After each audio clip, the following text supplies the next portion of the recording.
На 3 септември, посред бял ден, млад мъж посяга на паметника на благодетеля на българския народ, епископ Йосип Щросмайер. За по-малко от 5 минути той покрива монумента с неграмотни надписи. Оказва се обаче, че за да се заличи вандалското му дело, ще са нужни седмици. Фактически това е вече четвърти ден, който правим опити да го изчистиме. Надяваме се другата седмица, понеделник и вторник, да бъде готово. Дейностите по почистването се осъществяват от фирма собственост на италянецът Маурицио.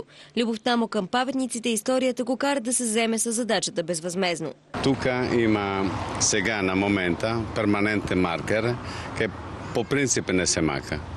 Паметник на Василевски, Софийски университет, статуя на Боги Георгиева, паметник на Христо Ботев.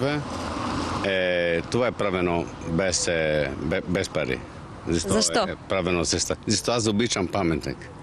А познавате ли българската история? Да, сега да. След като грозните надписи бъдат премахнати, на мраморът ще бъде поставено специално покритие, което позволява бързо почистване от подобни писания. Хора от район Илинден в столицата също взеха участие в облагородителните дейности, за да направят по-красив един от символите на родното си място. Укрепваме паметните плочи, допълнители, почистване на района, изхвърляне на боклуците, защото на 15 септември ще се навършат 6 години от откриването на паметника.